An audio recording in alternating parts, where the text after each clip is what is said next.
Well, folks, we have waited 16 weeks for this weekend to come, but it's finally here, and we have reached the Fantasy League Championship. Welcome back to the Hardcount Heroes Fantasy Show. I'm your host, Jarrett, and I am joined by just Cameron this week. Apparently no one else wanted to show up for championship weekend, which is fitting. We had a blast playing fantasy football this year in the Hardcount Heroes Fantasy League, and we have reached the final week after a long road. So we're going to take some time to look back at last week's games and kind of reveal what our championship game is. But before we do that, I'd like to let you guys know that we're having an award show and a recap show surrounding our league releasing in week 18 in the NFL season.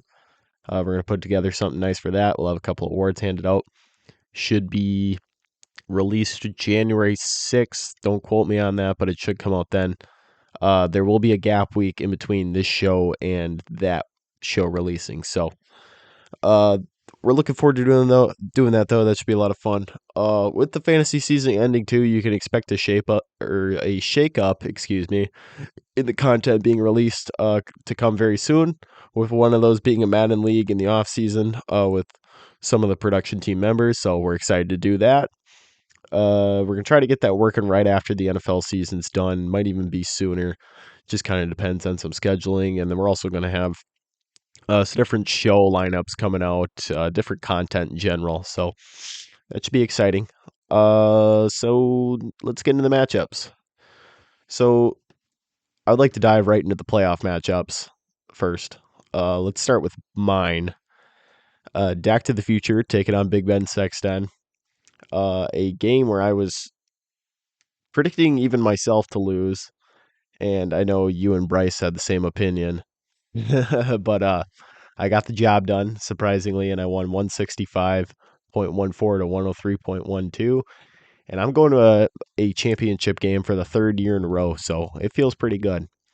Can't go wrong with that. If we look at my lineup here, Good, yeah. yeah, I mean, can't go wrong with that at all. I feel pretty happy about that. I mean, honestly, didn't even think I was going to be in this position this year, but the team showed up when they needed to, and they got the job done.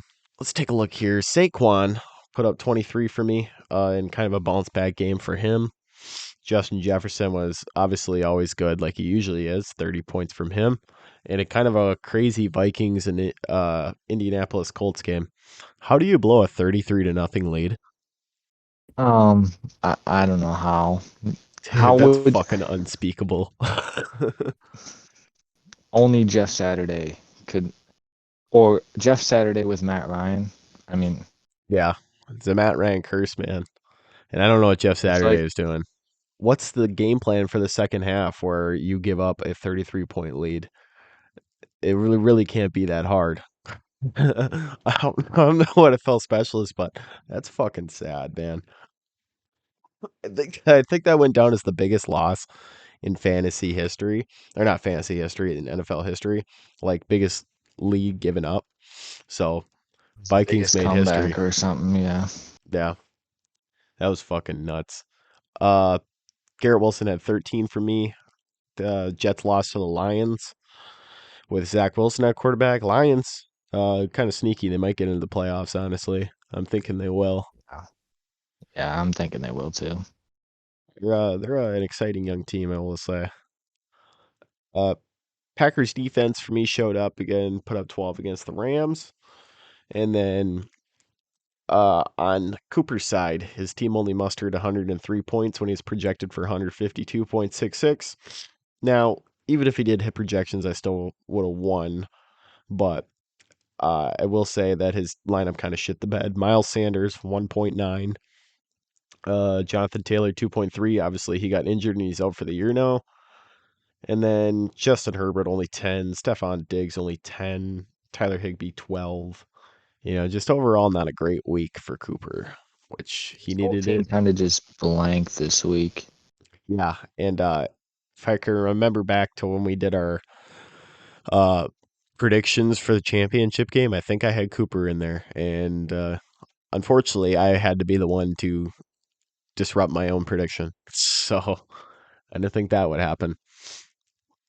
So then we'll get into the other matchup that was probably touted the biggest matchup of this week that you were in. Judge Judy versus Double Gulp Cup. Nick coming in at 12-2. you riding the hot hand into the 4 seed, and you've had the most points for the biggest matchup we had, and you ended up beating Nick 179.24 to 128.76, and you really silenced him. So I'm sure you're feeling Yeah, pretty happy about that. yeah. I'll just say right now, there's a reason Nick wasn't on the podcast last week because he was scared, and now we can't admit defeat, so he's not on this week. But you can call me Kimbo Slice because Nick's knocked the fuck out of the playoffs, and this ain't no Hey, little knockout. This is a big fucking let's knockout. fucking go. Let's fucking go. Hey, man, mess with the bully, get the horns. All right. He talked mad shit this whole fucking like last couple of weeks. He's just been knocking your team, and actually not even these last couple of weeks, since like the All beginning of season this long. podcast. Yeah, he's been knocking you and saying fuck Cameron, his team sucks. And then he comes into the playoffs at 12 and 2, and it feels like to him that he thinks he has an automatic ticket punch to the championship game, and you fucking turned that right around on him, which is hilarious. That's almost like saying just because the Eagles are whatever their record is now, I think it's 13-1. Yeah, But just because they're 13-1, that doesn't mean they're going off to the Super Bowl right away. yeah. I mean that's funny. I talked to you earlier in the week too about he made that one post where he was claiming his team was the most talented team and his season was put to an end. And I would dispute that claim and say that just because you're 12 and 2 doesn't mean you're the most talented team. I would say that's points for. And obviously, with this matchup now, I'm going to be playing you. We'll talk about that later. But I would say that your team is probably the most talented team, undisputedly, just because of the points for you have.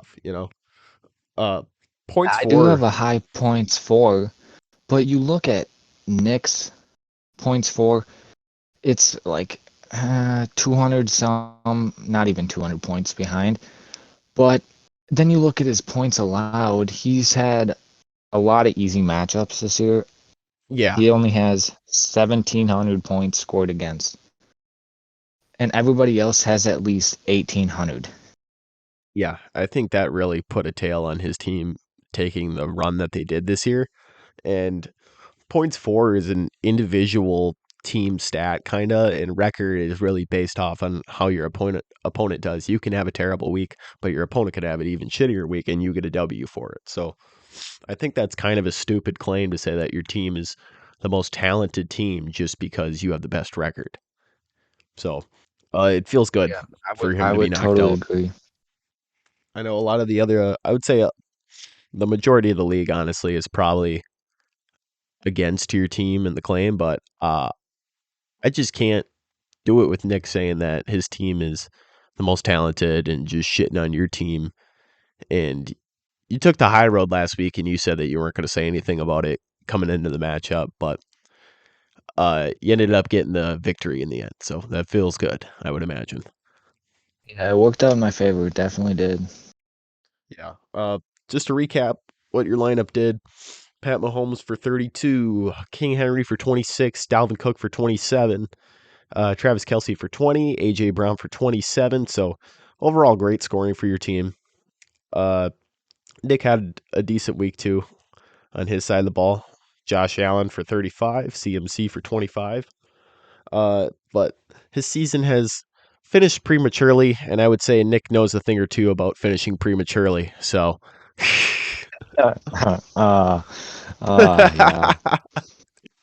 Yeah.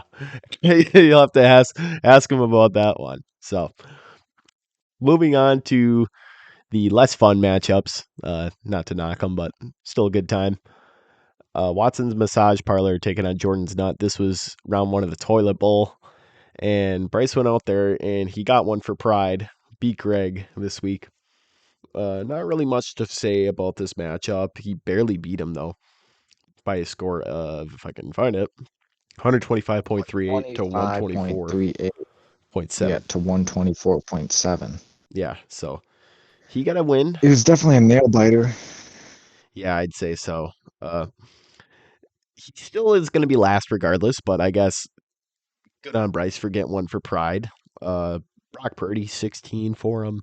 Over projections. He had faith in Purdy this week. Probably should have started Kirk Cousins. Kirk Cousins had 31, but if you were looking at that halftime score, that probably would have been a good decision in Bryce's mind to not roll with Kirk Cousins because I think he was actually in the negatives. Then he was like negative zero point 0.4 or something. And at half, I saw some like Instagram graphic about it, about all the players' scores at half and then their score at the end of the game. So, but that didn't really matter. Bryce won. He also had George Kittle for 25. George Kittle actually proved to be useful in fantasy this week. I feel like he's one of those guys that he's a very good player, I would say, but his numbers don't always translate over to fantasy, and a lot of stuff he does on the field doesn't necessarily have any fantasy value. Just for the I would sake of agree. like, he's a really talented When blocker. He's a team guy, but he's definitely a team guy, but when it comes to fantasy, he's so hit or miss. So you don't know what you're getting each week. yeah, exactly. It really depends on if Kyle Shanahan wants to run the game script through George Kittle and get him opportunities like that. You see that one play where Brock Purdy faked it, like two fake screens and then over the middle of Kittle? That was a beaut. Yeah, I I liked saw that that. play. Kittle wide open. Yeah, exactly. That looked like a work of art, I must say. So I liked that play. Jalen Hurts put up 36 for Greg, 36.7, I should say. And then Jamar Chase for 19. And Ayuk only had 3.9. Harrison Butker for 2. Mike Williams for 10. Not really anything special in Greg's lineup this week.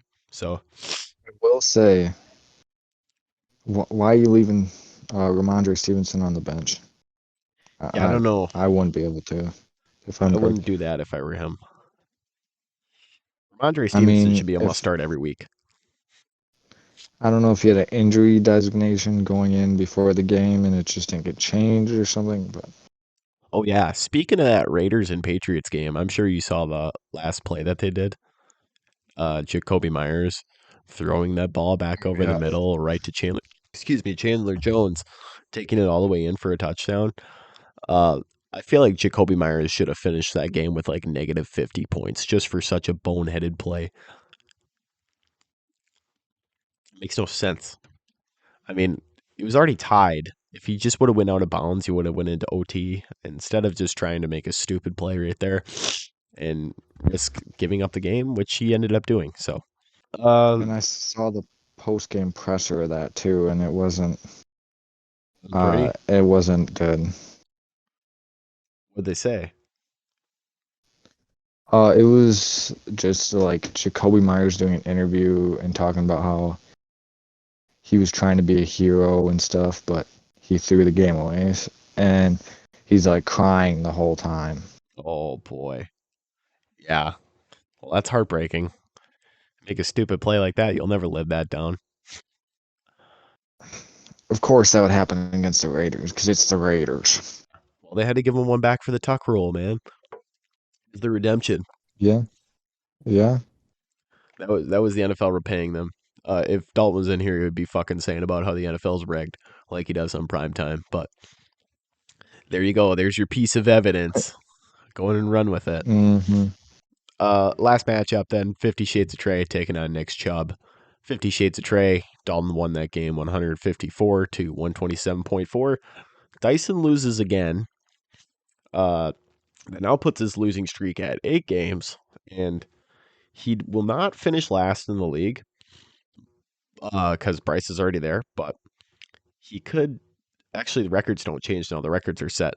But I will say that Yeah. he's been the worst team in the last 8 weeks. So as much as Yeah. Bryce is going to take last place overall, I don't think we can live down the fact that Dyson's team has just been in shambles week after week.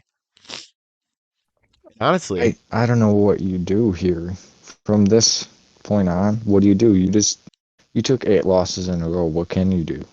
well, luckily the season after this week is going to be over for him, so he can just everyone's season's going to be over after this week, but he can just kind of think about who he's going to take as a keeper and rebuild for next year. I mean, that's all you really can do.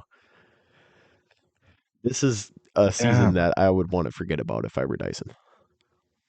Oh, definitely, definitely. I don't even think This his is like lineup is that bad on paper. It's just doesn't go his way for some reason. I mean, he's got Nick Chubb and Austin Eckler as his two running backs, which is pretty solid. Waddle's a decent receiver. Pittman, I don't love. Muth is good tight I end. will say the hype around Pittman was great at the start of the season. It was. Said he's going to be the next Cooper Cup. I did see a lot of that. Um, just it didn't manifest.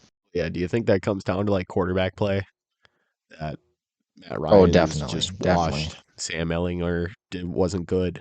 Now they're going to start Nick Foles this week. He's probably not going to be good. He's washed too. He's washed. Dude, Nick Foles just keeps getting. We talked about this last episode too, but Nick Foles just keeps getting Yep. opportunities because of his Super Bowl fucking run, and it's fitting that it happens again now this week after we just talked about it on last show. That's fucking hilarious. Yeah. But he's gonna probably keep getting fucking opportunities until he's like 50, just like Tom. So I I I don't think he's that good of a quarterback. He had one good year, and then after that, he was ass. yeah, so that's kind of how that's going. Uh, that was all our matchups. So then obviously the championship game will be me and you. We'll get into that in a bit. First, I want to talk player of the week from last week, and I would probably have to go with Jalen Hurts right now as my player of the week. I don't know about you, but I would give some honorable mentions to like Josh Allen, Zay Jones, Jarek McKinnon, and Pat Mahomes as well. Yeah, I'd say I have to go to Jalen Hurts with probably Jarrett McKinnon coming close second. Jarrett McKinnon, I don't know what it is about the guy. He's a touchdown machine. He is, honestly. I'm surprised. He's really been kind of a standout guy. I don't want to overshadow Zay Jones at all because Zay Jones has actually been a pretty good weapon for Trevor Lawrence, and he's been a bigger name than I thought he would be. He's kind of outperformed Christian Kirk in these last couple of weeks as well, so maybe he has a certain connection It's with just Trevor Lawrence. gotta be hard for you to see as a Christian Kirk Oh yeah, manager. I don't even think I could start Christian Kirk this week against the Jets. Just they got Sauce too, and I don't know how I feel about. I don't know if he's going to cover Zay But Jones. I don't know if he's going to cover Christian Kirk, and it's a whole kind of shit I show. think it would be a little bit of both, but yeah, Christian Kirk is coming from primarily the slot most of the time. Yeah, true. So I don't know if he'll be on him or not. Yeah, it'll be an interesting matchup. We talked about it on Primetime Rundown, Jets and Jaguars, but I do have quite a bit of players from that game, so I don't really know who I'm going to end up playing, who I'm not going to end up playing. But get into that in a bit, like I've been hinting at. Uh, so that's player of the week, Jalen Hurts, who, funny enough, is not going to start against the Cowboys due to some injury. I don't know what the injury is, but Gardner Minshew mania is Sprained, coming back. Jalen Hurts has a sprained throwing shoulder. Well, that's what it is. So they're going to end up playing it safe and not starting him at all. So, and they're probably already in a position to kind of maybe get the one seed. I mean, the Vikings are on their heels, but it's I mean, coming up pretty close though. you know what? We need to talk about the Vikings right quick because I'm getting sick of them. They're like, I don't know. They play terrible, but they just manage to pull it off every fucking time, and it's getting sickening. Dude, they do. The Vikings are definitely playoff pretenders. I'm saying that right now, right here, right now. Yeah, first round fucking exits most likely. You I'm look at the assuming they'll go with the team second seed. statistics. I saw the Vikings have one of the worst defenses in the league for both the run and the pass. And their offense is so inconsistent too. You Yeah, don't know who's getting the ball. You know it's going to Jefferson for sure, but who else is getting the ball? You got yeah. Jefferson and I Delvin mean, Cook. KJ Who else Osborne's is getting been it? surprisingly good lately. He was actually pretty good against the Colts this last week, but I don't know. He's kind of a hit or miss guy too, and I wouldn't trust him in like a shallow league like this. That's an 8-man. I wouldn't even have him in your flex at all. I don't think he's worth the risk. If you're in a deeper league, maybe a 10 or maybe not even a 10 or 10. 12, man. Yeah, if you're in a 12-man league, I'd say maybe KJ Osborne is a solid flex option, but that really depends on down the stretch too. But for the majority of this year, he was kind of quiet. So, but I don't Yeah. know. I And don't he's know about that showing up Vikings team. now, so. It's not going to be every week that you're going to give up a big lead like that and then somehow come back. A lot of those games, good teams are not going to let you come back after being down that big. So that's an issue for them to figure out. We'll have to see how they do in the playoffs. Let's move into the waiver wire ads now, if I can get them up. So we had 5 waiver Get claims those made this pulled up. week. A lot of these don't matter just because it's matchups for the fun of it. But so Cooper added Cordero Patterson, dropped Damian Pierce, who is on IR, and he probably will not be coming back. I also picked up the Lions defense, dropped the Packers defense. Lions are playing Carolina. Cameron, you picked up the Titans defense, and then you dropped the Steelers. How do you feel about them playing the Texans? Oh.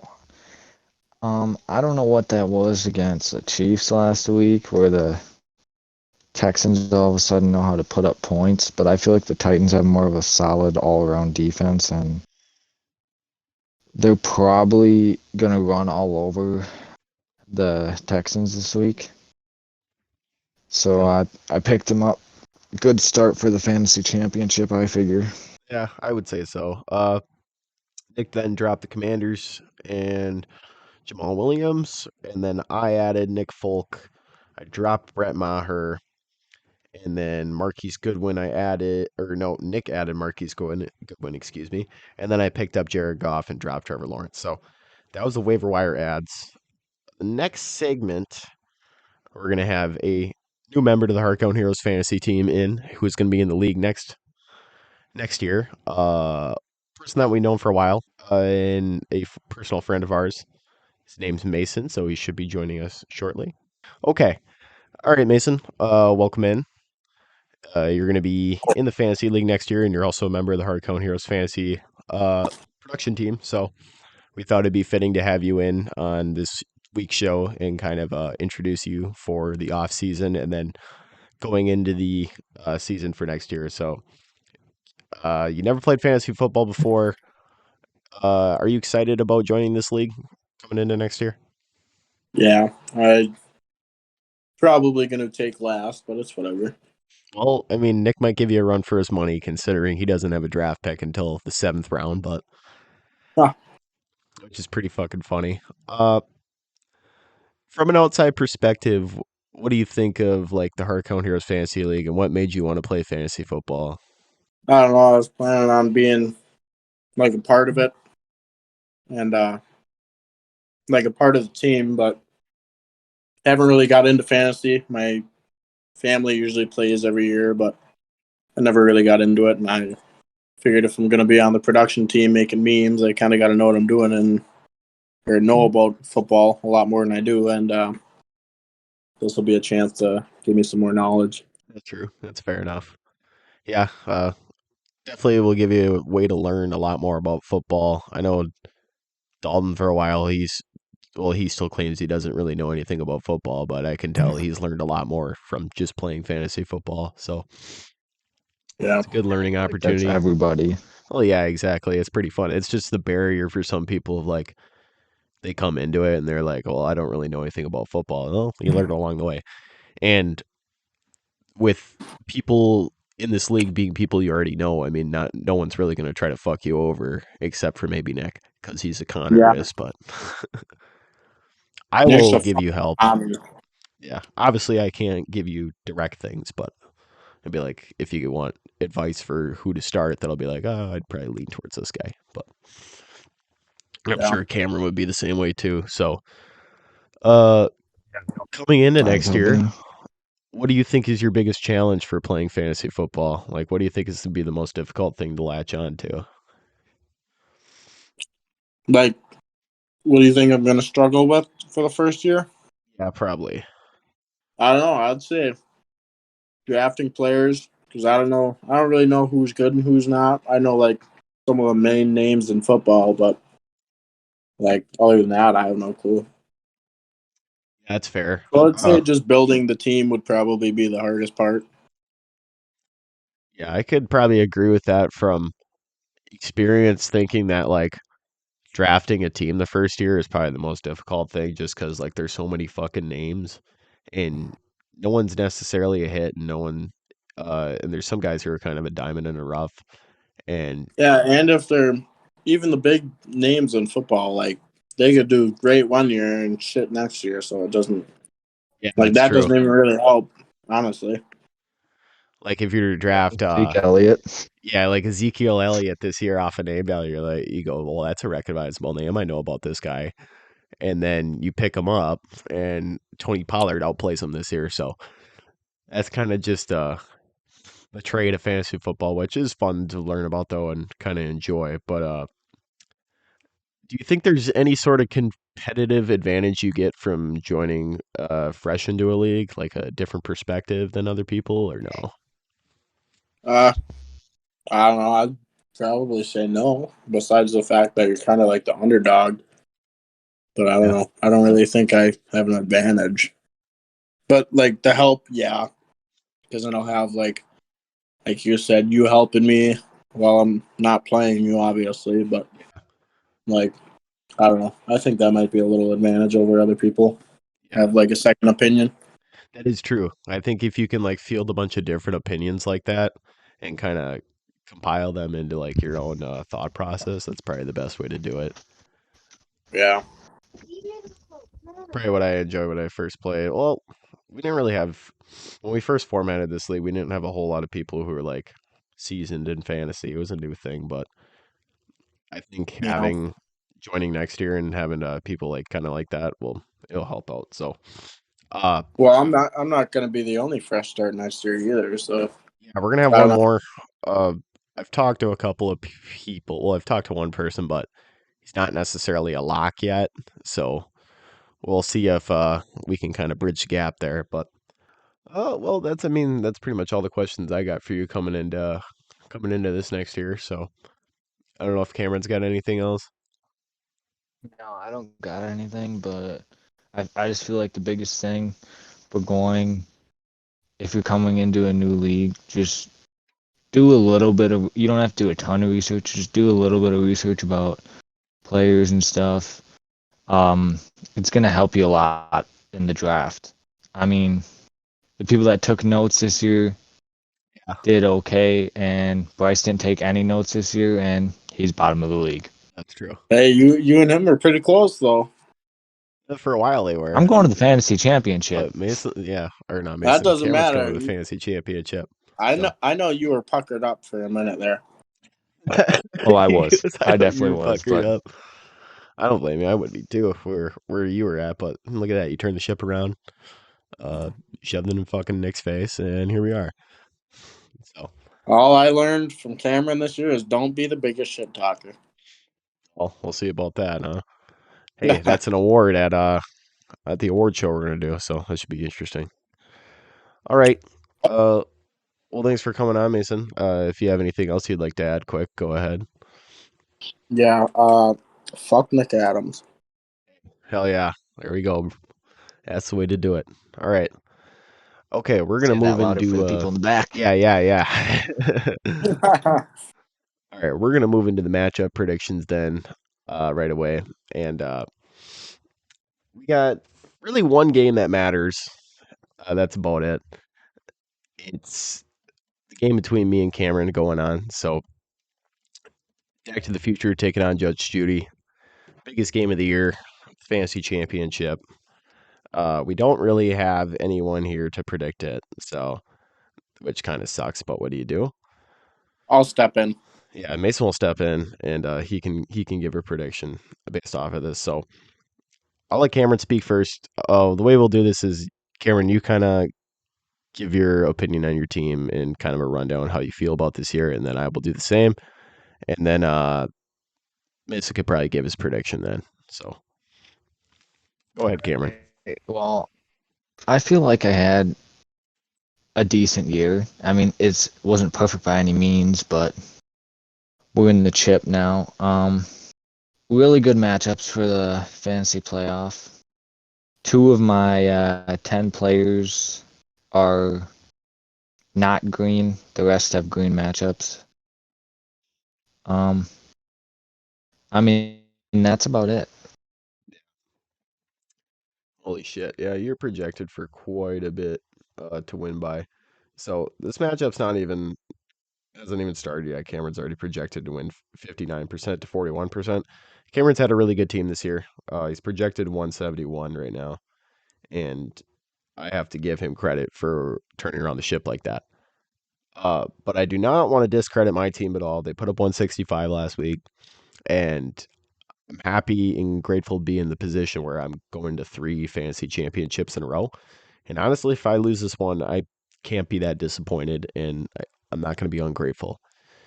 It's a great feat to be in 3 in a row, but it's time to get the job done. I didn't think I was going to be in this position this year. A lot of other people probably would agree with that. I haven't been the most flashiest team this year with all the points for and what other guys got and this, but this team has got it done when they needed to, and they've kept me in the running this whole time. So I'm ready to play some fucking fantasy football this weekend, and hopefully my matchups can get it done. Saquon Barkley against Minnesota. Hopefully he gets the job done. Mark Andrews needs to show up. Garrett Wilson needs to show up. Lamar needs to get healthy so I can play him against Atlanta. ETN's going to sit because that guy's not consistent. Olave, questionable against Cleveland. I don't even know if I'm going to play him, but it's time to buckle up, man. It's time to fucking buckle up. So it's been unreal. No matter how the season ends, Cameron, it's been a pleasure. I would like to congratulate you on getting into the fantasy championship, and I'm just glad it's you and not Nick. So that's what I have to say. I can't believe I'm in the fantasy championship this year. Yeah, a lot of people counting you out I don't this know year. how I did it, but I did. Turn the fucking chip around, man. I'm telling you, you can't just predict anything too early. I mean, if we would have gone back to, I don't know if it was, I know I talked about this earlier, the predictions that we did, and I think maybe it was week 6 episode, but don't quote me on that. But I don't know if anyone predicted that you were going to make it in. But here we are. So yeah, uh, usually we have the whole crew on to be able to predict this and kind of go over each matchup. But Mason, I guess you get to fucking light the torch here and pick a winner. Alrighty. So, just because I'm coming in next year as the underdog, I'm pretty sure it's reasonable to say that Cameron was kind of an underdog this year. Indeed. Almost being last in the league for a minute there. So I think I've got Cameron on this one. I'm rooting for the underdogs because I'm going to be the underdog next year. Hey, that's fair. I like that point. I like that point. Hope my team can do something about it. I've been kind of under the radar this whole year, and everyone picked against me last week, so maybe the things will trend again. But also, uh, Nick was 2-0 against Cameron this year, and so was I. And Nick lost last week, so that might not play in my favor. But that's the championship matchup analysis. Now we got a bunch of garbage games that don't really matter, but we're going to look at them anyways. Watson's Massage Parlor versus 50 Shades of Trey. Nick, or not Nick, Bryce just beat Greg. Dalton just beat Dyson. And looks like Bryce has a couple of green matchups here. Lazard, Swift, Kamara against Cleveland should be favorable. Jones versus Miami. And 50 Shades of Trey. Dalton has Hawkinson versus Giants. Matt Collins versus Pitt. Daniel Jones versus Minnesota.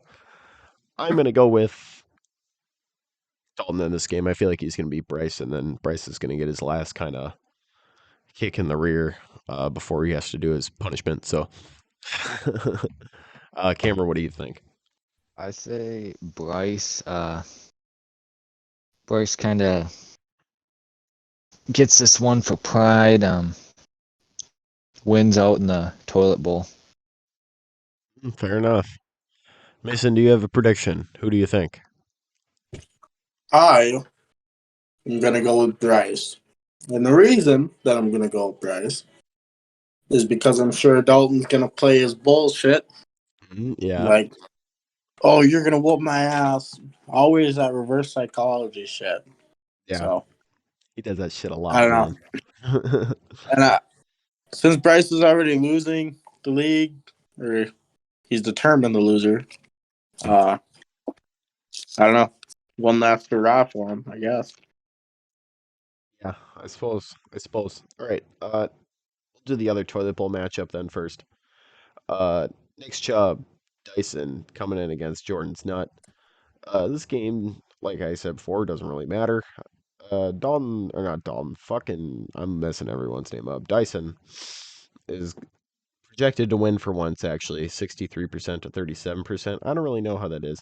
Oh, it's because Jalen Hurts is still in Greg's lineup. I don't know if he's going to address that. He probably should, but I'll just go for Doesn't Dyson. matter if he does or not. Yeah, I'll just go for Dyson for shits and giggles. Maybe he can get one for pride as well and just end on a W and try to add a positive mark to his shitty season that he's had all year. So, Cameron, who do you got then?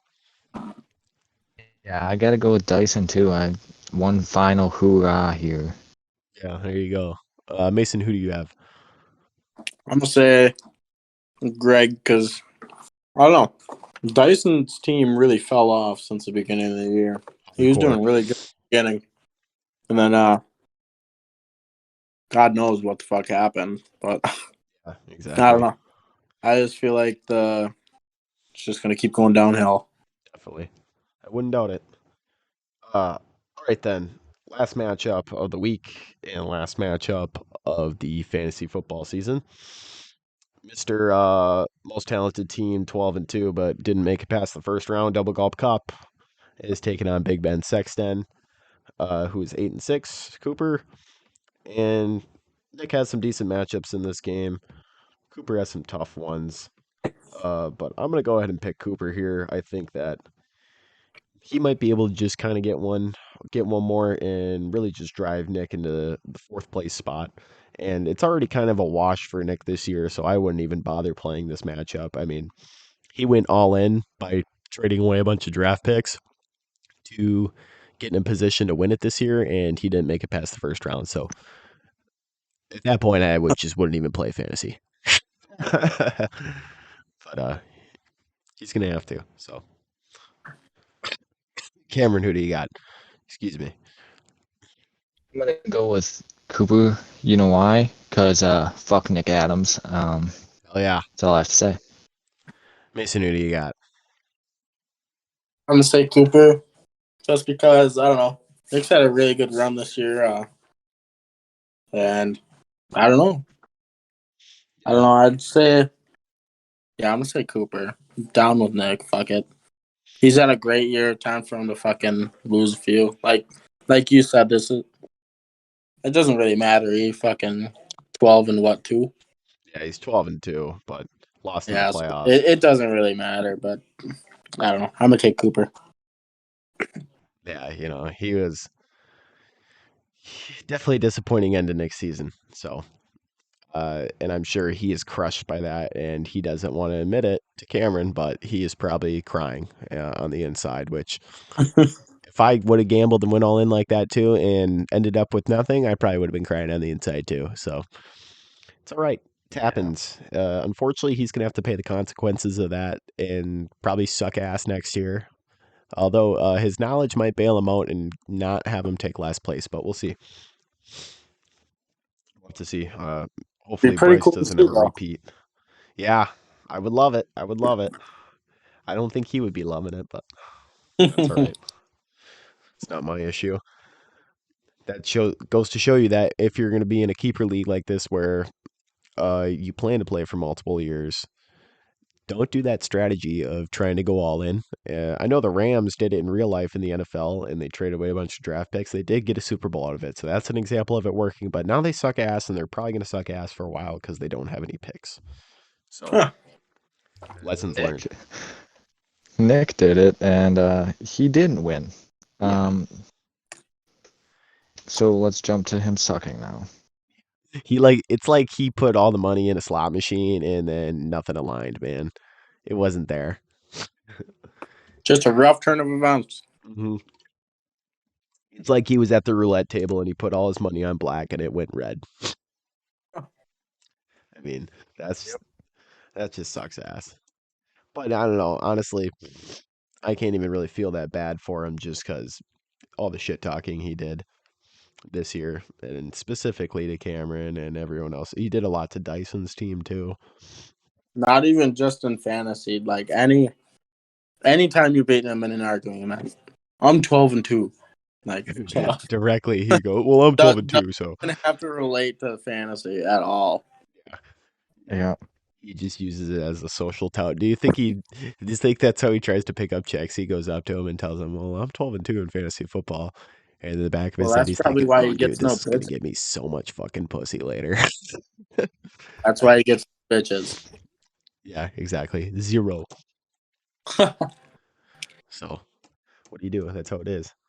I mean, that's pretty much wraps up what we got for this episode. Thank you everyone for joining us through this whole endeavor that we've had, all these 13 episodes that this one will be a part of in this year's fantasy season, documenting it. Like I said before, we're gonna have an award show that we're gonna record and release probably January 6th. There will be a gap week in between on NFL Week 17. I don't really know if we're gonna have anything to fill that. We might take that as kind of a kind of week to rest up and prepare for that. And then we might just have a few things released, but no videos probably that week except for Primetime Rundown. And then I also said before that we're going to have a Madden League. Mason will be a part of that in the off season, and Cameron will be a part of that as well. So we're looking forward to do that. We're going to have an off season podcast too that we're preparing. Both the people in here will also be a part of that. I will be a part of that. We got some things to kind of put together for that, but we'll get it ready, and then it should be pretty fun to do. So, Also, one more thing before we end it here. yes, I saw on TikTok blackout uniforms for the NFL. I don't know if Ooh. that was a real thing or if someone just made that up, but I'm not gonna lie, they look sick as fuck. I've seen some people make like concepts of that, so that'd be kind of sick to see, honestly, in real life Especially if the they did that. Seahawks one, the black with the line action green. Oh my god, There you go, better than their all they look fucking action sick. green unis. I'll tell you that. Have to All right, rate them next podcast or something. yeah. So with that being said, anyone got any last words they'd like to say to write Nope. off our season? Just everybody have a Merry Christmas and a Happy New Year. Oh yes. Unless your name is Nicholas Adams, of course. Yeah. Merry Christmas, Happy Holidays, all that jazz. Merry Kwanzaa, whatever you do. And have a good one, man.